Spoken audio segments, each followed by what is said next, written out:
Gurur Brahma, Gurur Vishnu, Gurur Devo Maheshwaraha, Gurur Sakshat Parabrahma, Tasmai Shri Gurave Namaha.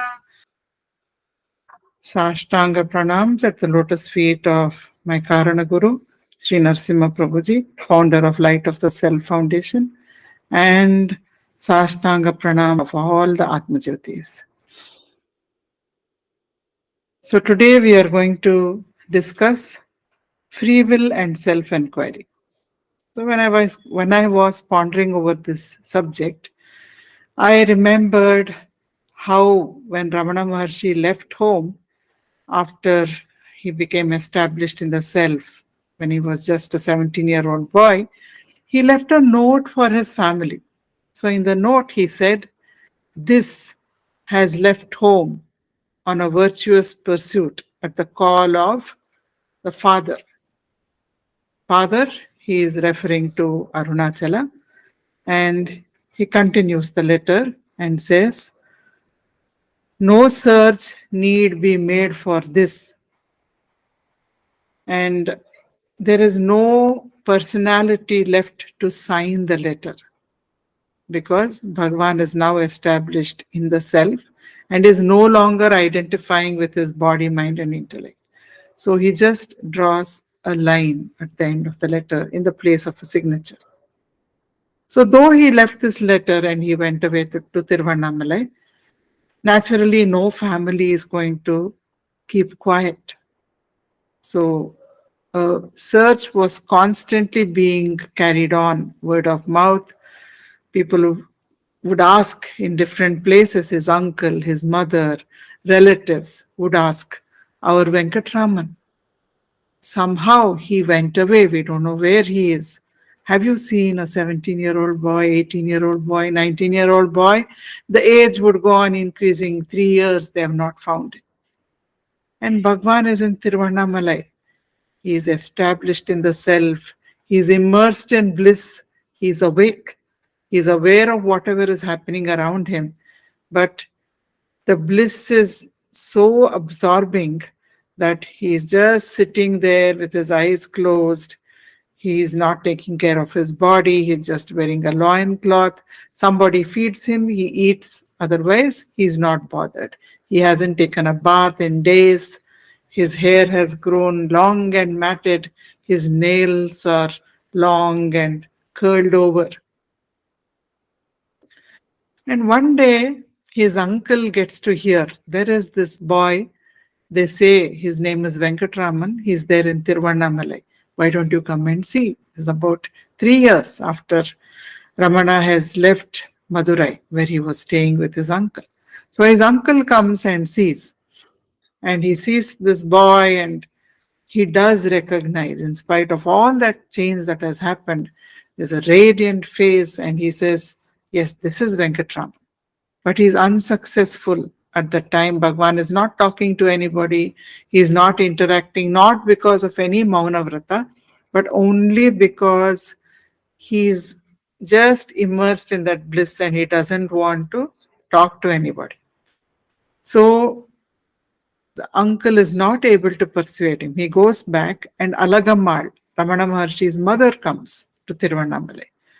1 day, 2 days, 3 days. She sits in front of Bhagwan every day. A few devotees are also there. She weeps, she cajoles, she speaks words of love to him, her dear son, and she says, "Venkatraman, come back home. We will not bother you in any way. I promise you. We will just take care of your needs. You do whatever you like. You meditate if you want. You talk to devotees. You teach. We will just be there to support you. Come back." But Bhagwan is like a statue. He's not talking. He's not showing any reaction. He's not even looking at his mother.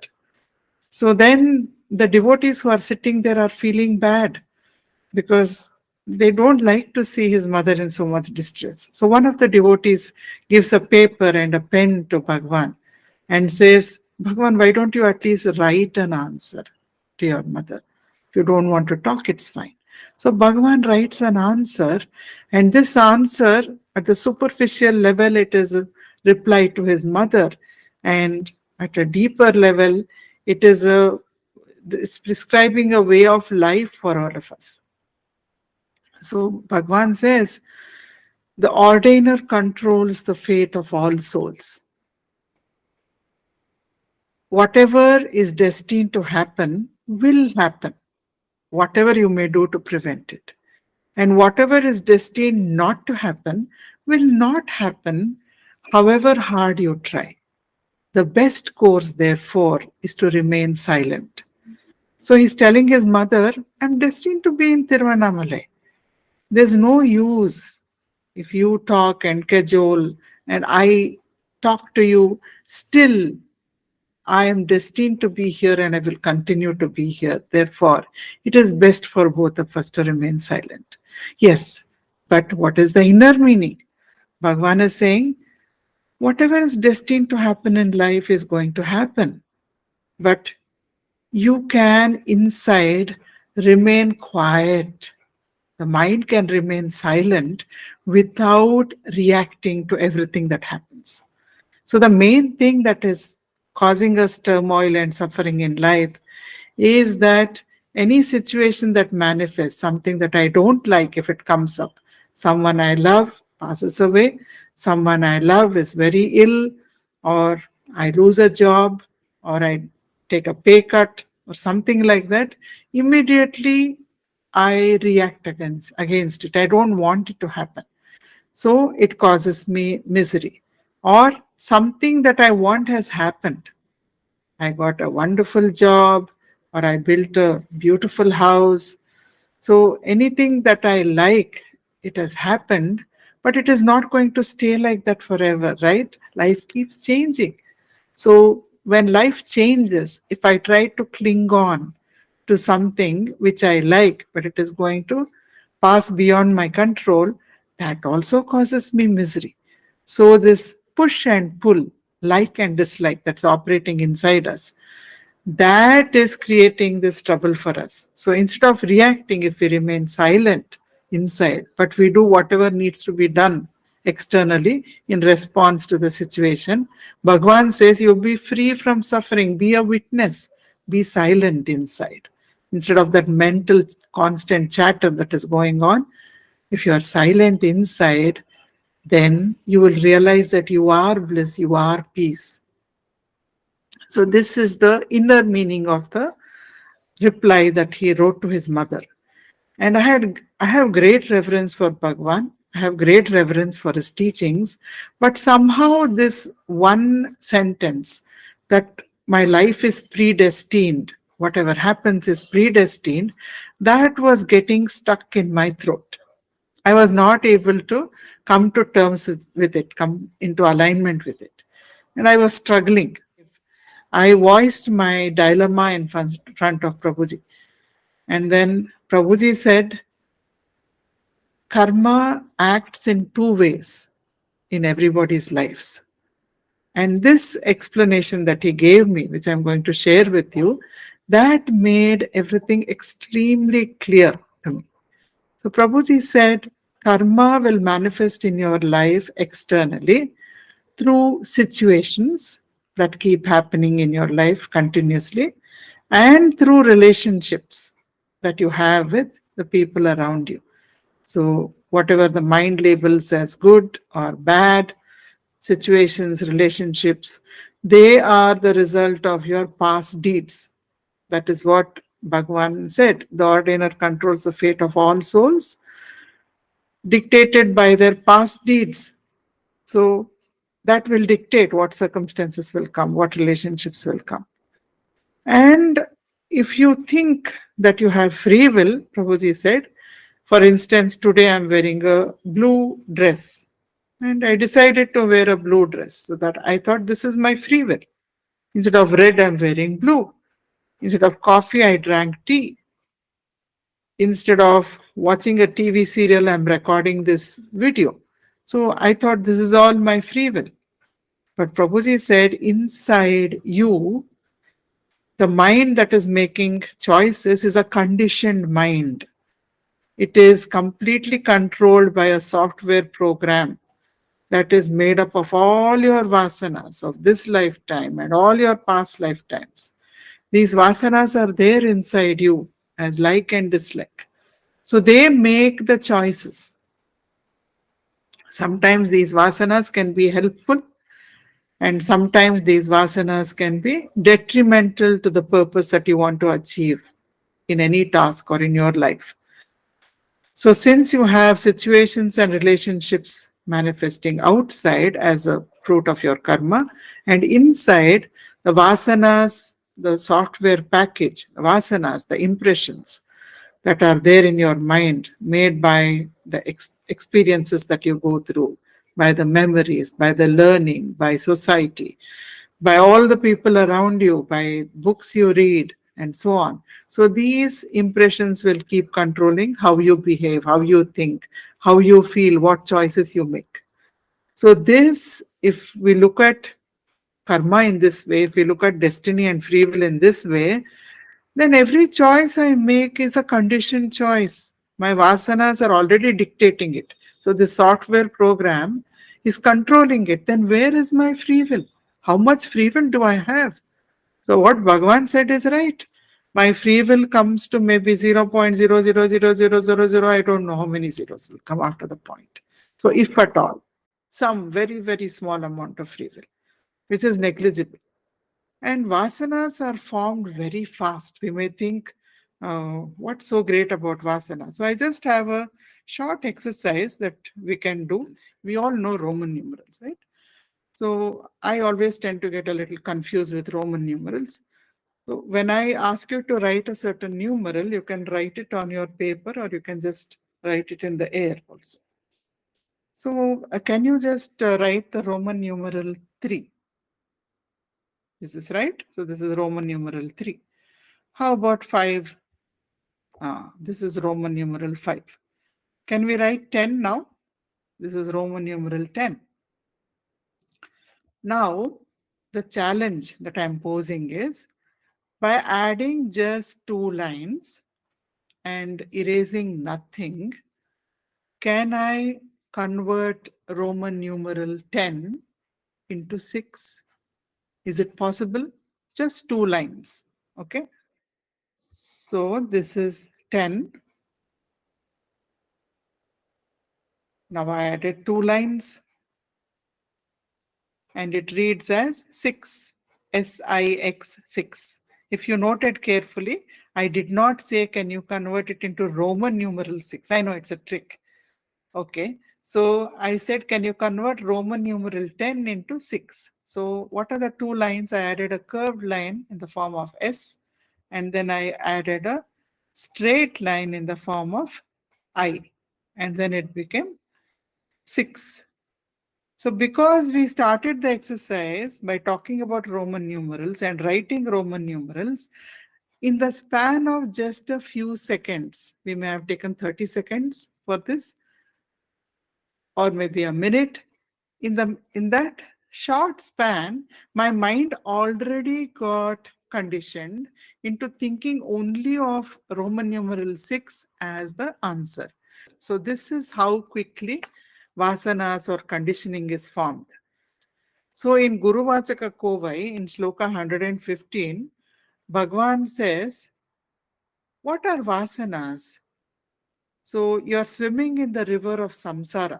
So just think that you're in a village and you're swimming in a river.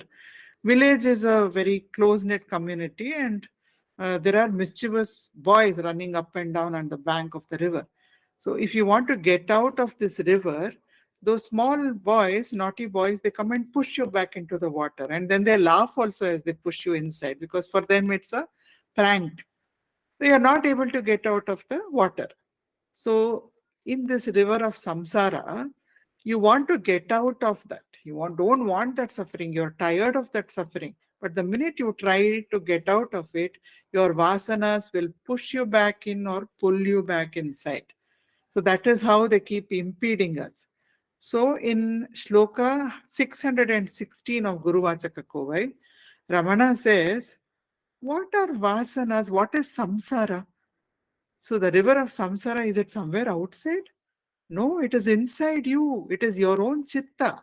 And this chitta, which is a collection of all the vasanas, impressions formed by our experiences and memories, it is this chitta with these vasanas that is the river of samsara. So the vasanas are the river, and the vasanas are also pushing you and pulling you, and they're not allowing you to exit. That is the feeling we get. We are constantly battling with the vasanas. So Prabhuji says that there are two types of vasanas mainly for any seeker. One category is called Bandha Vasana and the other category is called Bhoga Vasana. So Bandha Vasanas are those which seem to bind you, and they're all clustered around their source. This source is the main I thought, the thought of the wrong identification with body, mind, and intellect. I am the body, mind, and intellect. So, this wrong identity, which we have formed over lifetimes, and it is so deep rooted, this is the Moola Vasana, this is the source Vasana around which all the other Vasanas are clustered. So you can compare it to an electromagnet. If I take a soft piece of soft iron, and then I wind an electrical wire around it, I plug it in and I switch it on, temporarily this piece of iron behaves like a magnet. And if I scatter some iron filings around it, immediately these filings go and cling to the magnet. But if I switch off the current, then the magnetic quality leaves this piece of iron, immediately all the vasanas, all the iron filings fall down. So what happens? I am the BMI thought. The minute we identify, the current is like identifying with that electromagnet, with that piece of soft iron. So the minute I identify with this body, mind, and intellect wrongly, then all the vasanas, the mamakara, this is called ahankara, identifying with the body, mind, and intellect. Then mamakara is all mine, I and mine. So mine will come and cluster my thoughts, my ambitions, my feelings, my health, my family. So anything happens to any of that or my body, mind, and intellect, I suffer. So this is the Moola Vasana.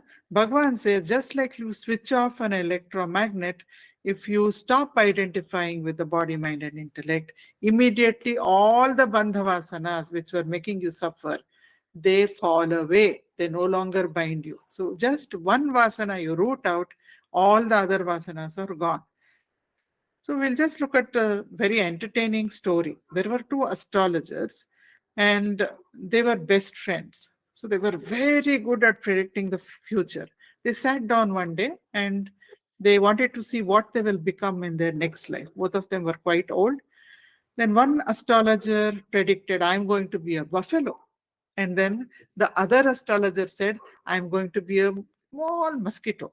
So you do one thing, my friend, when we are born, you will be a buffalo, you come and kill me, who am a mosquito. Then I can quickly take another much better form, higher form. Okay, so they made a pact. They both soon passed away, and one astrologer was reborn as a buffalo, the other as a mosquito. So one day the buffalo was walking around. He remembered everywhere he went, he was looking around. Is that mosquito my friend? Is that mosquito my friend? So one day he saw one pond of sewage. In the middle of the pond, there is this heap of rubbish. And around that, one swarm of mosquitoes are flying around. And there he sees, that is my friend, astrologer. So let me go and kill him. So he doesn't want to wade into the pond, but he wades to the dirty water. He goes to the pile of rubbish. He lifts his hoof to kill the mosquito. And then the mosquito says, hey, hey, what are you doing? He says, my friend, don't you remember me? You had asked me to kill you. What nonsense.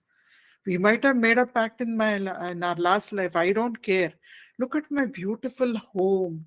So nice. Look at the fragrant smell over here. Look at my family, my wife, my children, my grandchildren. I'm so happy here. Who said mosquito is a lowly creature? I can fly. Can you fly? No, no, leave me alone. Go away. So the buffalo went away. So this is what we are doing all the time. We are identifying with the body, mind, and intellect, and we say, oh, this is beautiful. Life is beautiful. It's okay. I got this promotion. Next thing that I get, that will give me permanent happiness. No, no, no. I don't want liberation. I don't want mukti. So that is how we are also behaving most of the time. So in the Bhagavad Gita, Sri Krishna says, Nahi kaschit kshanamapi jatu tishtati akarmakrit karyate hyavashah karma sarvah prakriti jair gunaihi. It's in the third chapter, fifth sloka. So Krishna is telling Arjuna, yes, Arjuna, not even for a moment can anyone, kaschit, anyone, remain without performing action. Tishtati akarmakrit. They cannot remain like that. Because even when you're sleeping, your body is functioning. When you're dreaming, your mind is functioning. When you're not doing any task, still your mind is chattering. So all the time, your body, mind, and intellect, they're engaged in some action or the other. So you cannot remain without performing action. All beings are compelled to act because of the three gunas of material nature or prakriti. So these three gunas are acting through vasanas. So all the time vasanas are controlling us. So through tamas, rajas, sattva, they are manifesting. And how do we identify vasanas? In our life, we constantly see them inside as raga and dvesha, like and dislike. I want this, I don't want this. So that pull and push goes on. Then you suffer. Every time I identify with the body, mind, and intellect, I'm suffering. Something happens to my body. Ah, it's happening to me. Unhappy thought comes. I'm so depressed. A happy thought comes. I'm so elated. I'm bored, I'm excited. So my mind keeps switching from mood to mood. And then because I'm identifying only with one body, mind, and intellect, I feel so limited, so difficult to survive against this infinite world. I'm separate from the world. I'm separate from my creator. I don't know what's going to happen to me. So continuous insecurity. My mind is seeking because it feels it feels limited. It needs to feel complete. So it keeps seeking one desire after another desire. If I fulfill this desire, that may give me permanent happiness. So outward focused mind. So these are different ways in which our vasanas are manifesting in our lives. We all know the story of Arjuna and Duryodhana. They go to Krishna when he's sleeping just before the Kurukshetra war is starting in the Mahabharata. And both of them have gone to seek the help and support of Sri Krishna. So Duryodhana arrives first, stands at the head of Krishna, and Arjuna arrives later and stands humbly at the feet of Krishna. So when Krishna wakes up, he sees Arjuna first and he says, Arjuna, you are the younger of the two. I have seen you first. I give you first choice. But before you choose, let me tell you, I am not going to fight in the war. I'm not going to lift up a single weapon. But I will come to one side, whoever picks me. To the other side, I will send my huge army and they will fight on that side. So you pick, do you want me or do you want my army? So Krishna says, so Arjuna says, Krishna, I want you, of course. Where is the choice? Why should I even think about it? Wherever you are, victory is certain.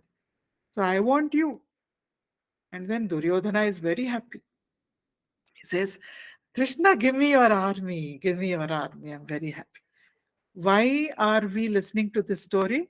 Because every moment of our lives, this is happening to us. Are we making Arjuna's choice? Are we making Duryodhana's choice? So Duryodhana's choice is the multitude, the army, the huge group of vasanas, bigger than Krishna's army. They're always trying to trap us. They're controlling us. They're making us feel limited. They're making us suffer. And then the other choice is Krishna, the self, the Atma, unlimited, eternal, infinite, pure, supreme bliss, peace, Advaita, Purna. So that is the other choice. Are we turning inward and focusing on self-inquiry and trying to get established in the self so that we are free from suffering forever? Or are we allowing our vasanas to continue to run our lives? So this is the choice in front of us all the time. But then this may bring us back to the question, we started saying life is all predestined. There is no free will or hardly any free will. Then how can I make a choice and say, I want to focus on self-inquiry and not on the multitude of vasanas. I don't want to do that. But where is the free will to do this?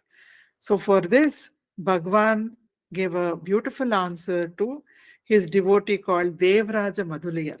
Devraja Madhulayar was fanning Bhagwan, standing beside him. And then he asked Bhagwan the same question. Then Bhagwan said, do you know, Devraj Madhulayar, even when you pick up the fan, how long you fan me, and when you keep that fan down, all that is predestined.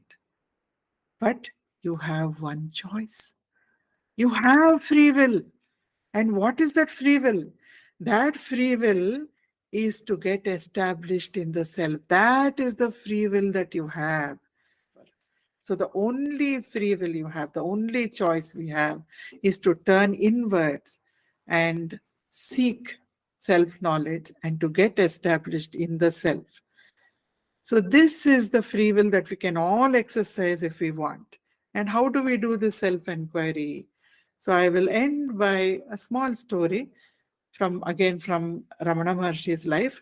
So there was this squirrel's nest behind Bhagwan's couch where he would sit to give darshan. The mother squirrel had been killed by a cat, and small baby squirrels would keep coming and scrambling all over Bhagwan's body. Bhagwan would pick it up and put it back in the nest.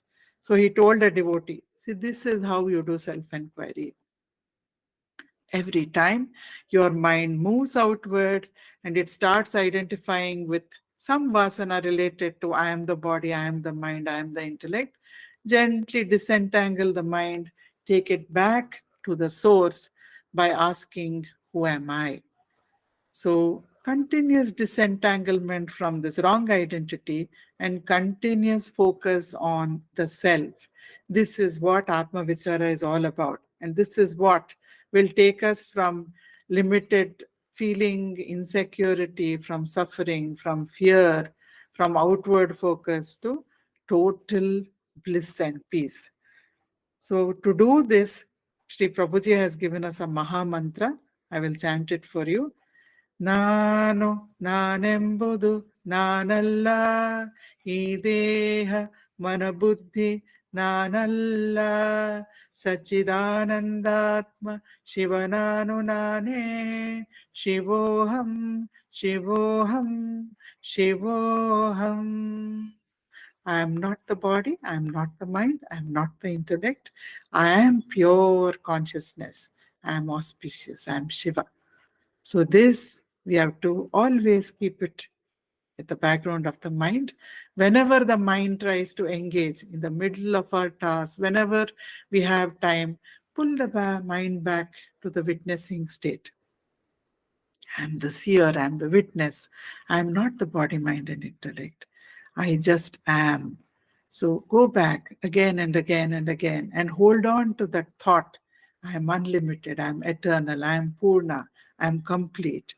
And that by and by, as we do Shravana, Manana, and Nididhyasa on the teachings of the Sadguru, that will definitely establish us in the self as we continue to share our knowledge and continue to do seva along with this. So with gratitude in my heart, I offer this talk at the lotus feet of Prabhuji as a Guru Purnima offering. May all beings be happy. Om Tat Sat.